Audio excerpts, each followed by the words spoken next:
Very good morning, students. You are welcome to online classes of Oriental Public School.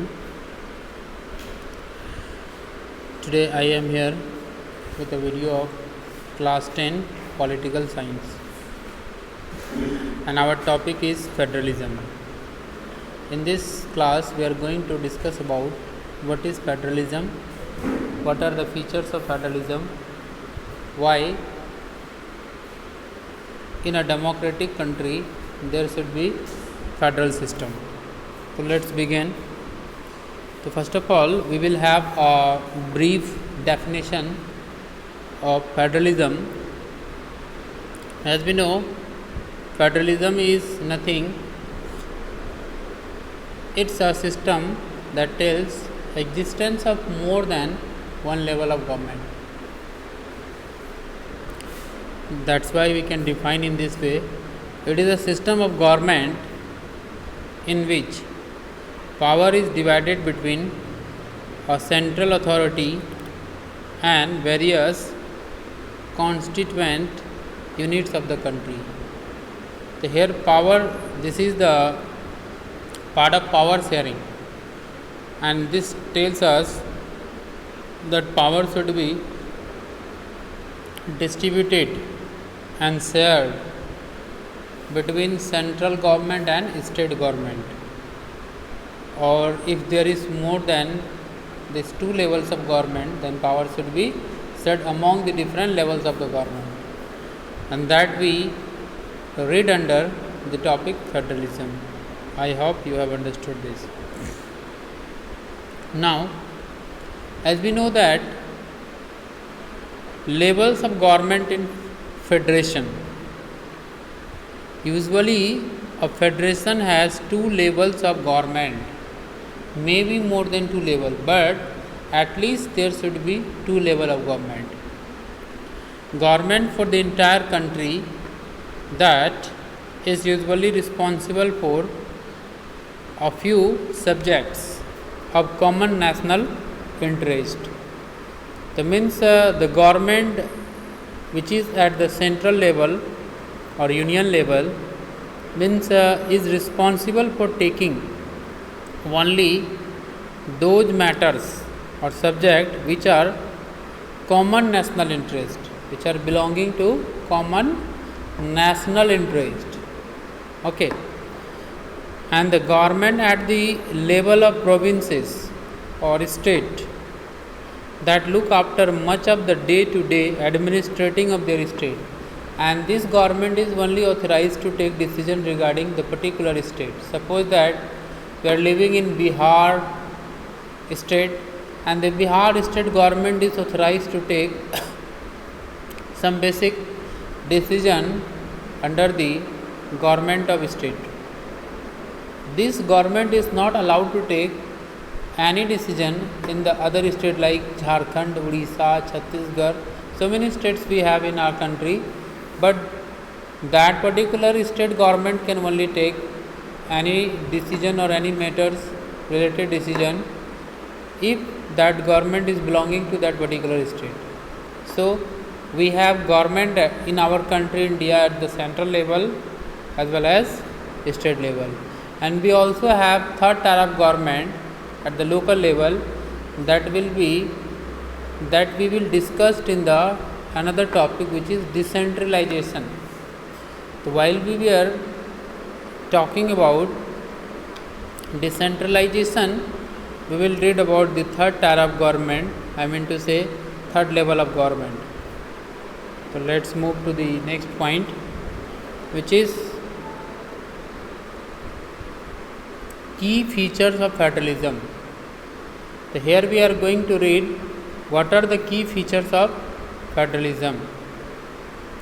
As we know, there are two or more levels, means totally we have 6 or 7 features under federalism which is mentioned in our NCERT textbook.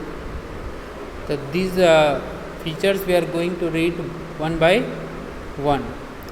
So first of all, first feature of the federalism is there are two or more levels or tier of government. Means to be called any country a federal country, there must be more than two level or more than one level. There should not be one level. If that one is one level of government, then we cannot call it federal. Next one is different arts of government govern the same citizen, but each tier has its own jurisdiction in specific matters of legislation, taxation, and administration. Means how many levels of the government we have in our country. Each and every level of the government has its own jurisdiction in specific matters of legislation, taxation, and administration. No any other level of government can interfere in each other's affairs. They are separately specified and powered.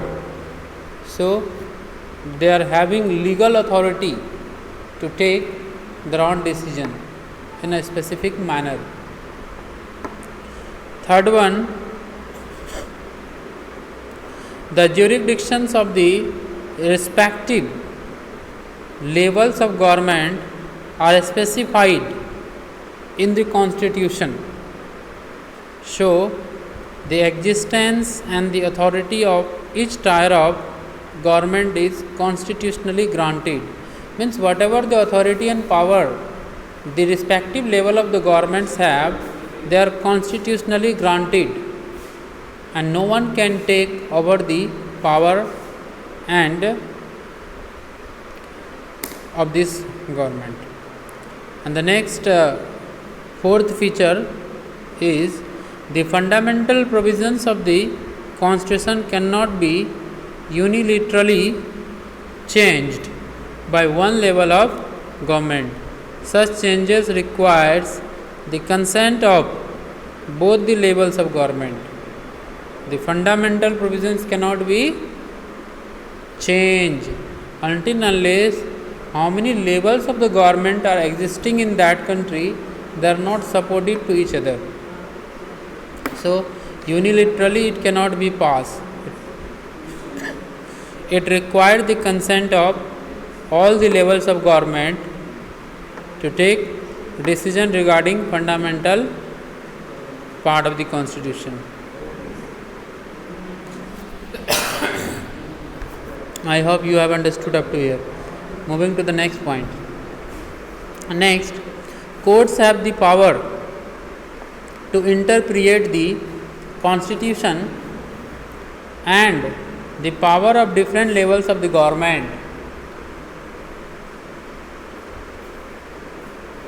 Means judiciary can interfere in the legislature and executive. Either they are taking the decision in a constitutional way or not. Means to say either the decisions taken by legislature or executive is against the constitution or under the constitution. If it is found against the constitution, and this law can be invalid